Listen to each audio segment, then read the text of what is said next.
વડોદરા શહેરમાં છેલ્લા 15 વર્ષથી બ્રેઇન સ્ટ્રોક, પેરાલિસિસ, પાર્કિન્સન અને અન્ય ગંભીર શારીરિક અક્ષમતાથી પીડાતા દર્દીઓ માટે આશાનું કેન્દ્ર બની રહેલા કાળજી કેર સેન્ટરે પોતાની સેવાના સફળ 15 વર્ષ પૂર્ણ કર્યા છે. વર્ષ 2011માં શરૂ થયેલી આ સંસ્થાએ આજે હજારો પરિવારોના જીવનમાં નવી આશા અને આત્મવિશ્વાસનો સંચાર કર્યો છે. સ્થાપના દિવસના વિશેષ કાર્યક્રમમાં વૈષ્ણવ આચાર્ય પૂજ્ય વ્રજરાજ મહોદયશ્રી ઉપસ્થિત રહ્યા હતા. તેમણે સમગ્ર સેન્ટરની મુલાકાત લઈને દર્દીઓ માટે ઉપલબ્ધ અત્યાધુનિક ફિઝિયોથેરાપી અને રિહેબિલિટેશનની સુવિધાઓ નિહાળી હતી. આ સાથે તેમણે સંસ્થાના સેવા કાર્યની મુક્ત કંઠે પ્રશંસા કરી સમગ્ર ટીમને આશીર્વાદ અને શુભકામનાઓ પાઠવી હતી.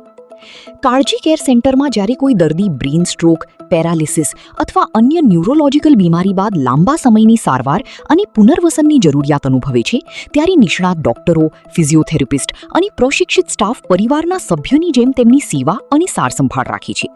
દર્દીઓને માત્ર સારવાર જ નહીં, પરંતુ માનસિક હૂંફ અને આત્મવિશ્વાસ પણ આપવામાં આવે છે. સેન્ટરના સંચાલક નિકુંજભાઈએ જણાવ્યું હતું કે વર્ષ 2011થી શરૂ થયેલી આ સેવા યાત્રામાં અત્યાર સુધીમાં 4300થી વધુ દર્દીઓ સફળ સારવાર મેળવી સ્વસ્થ બની પોતાના ઘરે પરત ફર્યા છે. સ્ટ્રોક, પાર્કિન્સન અને મલ્ટિપલ સ્ક્લેરોસિસ જેવા દર્દીઓ માટે અહીં વિશેષ રિહેબિલિટેશન સુવિધાઓ ઉપલબ્ધ છે. વૈષ્ણવ આચાર્ય પૂજ્ય વ્રજરાજ મહોદયશ્રીએ જણાવ્યું કે વડોદરામાં આવી સેવાભાવી સંસ્થા સમગ્ર શહેર માટે ગૌરવની વાત છે અને ભવિષ્યમાં સમગ્ર ગુજરાતમાં આવા વધુ કેર સેન્ટરો શરૂ થાય તેવી શુભેચ્છા વ્યક્ત કરી. કાળજી કેર સેન્ટરના આજે 15 વર્ષ પરિપૂર્ણ થયા છે. 4-5 માળનું આ બિલ્ડિંગ છે. ખૂબ સારી સુવિધાઓ રિહેબ પેશન્ટ્સ માટે અહીંયા કરવામાં આવી છે. અહીંયા શાંતિનો પણ અનુભવ થાય છે. ખૂબ સારા ઇન્સ્ટ્રુમેન્ટ્સ ઉપલબ્ધ છે. સ્વાભાવિક છે કે જ્યારે કોઈને બ્રેન સ્ટ્રોક આવ્યો હોય અથવા ફિઝિકલી કોઈ ડિસેબલ થયેલા હોય ત્યારે પરિવારજનો એમના પોતાના સ્વજનોને ઘરે એવી લાગણી હોય કે અમે ઘરે લઈ જઈએ, પણ ઘરે એમની યોગ્ય કાળજી લઈ શકતા નથી.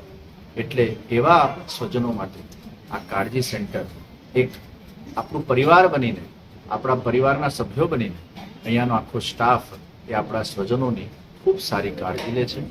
આ સેન્ટરના જ્યારે 15 વર્ષ પૂરા થઈ રહ્યા છે તે પ્રસંગે નિકુંજભાઈ, દર્શનાબેન અને આખી કાળજી કેરની ટીમને હું ખૂબ ખૂબ અભિનંદન પ્રદાન કરું છું. 4300થી પણ વધારે પેશન્ટો જ્યારે અહીંયાથી સાજા થઈને ગયા હોય તે ખરેખર એ આપણા સૌ માટે એક સંતોષનો વિષય છે. વડોદરા શહેરમાં આ પ્રકારના સેન્ટરો એ આશીર્વાદરૂપ સેન્ટર છે. ભવિષ્યમાં કાળજી કેરના યુનિટ એ ગુજરાતભરના અંદર અલગ અલગ શહેરોના અંદર પણ સ્થપાશે એવી સૌની લાગણી છે. ત્યારે નિકુંજભાઈ, દર્શનાબેન અને સમસ્ત કાળજી કેરની ટીમને આ પ્રસંગે અભિનંદન આપું છું, આશીર્વાદ આપું છું. અને જે પણ પેશન્ટો કાળજી કેરમાં અત્યારે રહી રહ્યા છે અને પોતે અહીંયા અલગ અલગ ઇન્સ્ટ્રુમેન્ટોની એક્સરસાઇઝો કરીને, ફિઝિયોથેરાપીની પ્રાપ્તિ કરીને જે સાજા થઈ રહ્યા છે એમને પણ પ્રભુ સાજા કરે અને અહીંયાથી સાજા થઈને એ જાય એમને પણ મારી ખૂબ ખૂબ શુભેચ્છા. શુભમ કાળજીનો 15મો ફાઉન્ડેશન ડે છે. 2011માં કાળજીની સ્થાપના થઈ હતી. આ પ્રસંગે શ્રી પરમ પૂજ્ય પધરામણી કરી છે. કાળજી છેલ્લા 15 વર્ષથી રિહેબિલિટેશન ક્ષેત્રમાં કાર્યરત છે. ખાસ કરીને stroke, Parkinson disease, multiple sclerosis જેવા કન્ડિશન જેમાં દર્દીને લાંબો સમય સુધી થેરાપી અને કેરની જરૂર હોય એ વ્યવસ્થા આપણે પૂરી પાડી છે.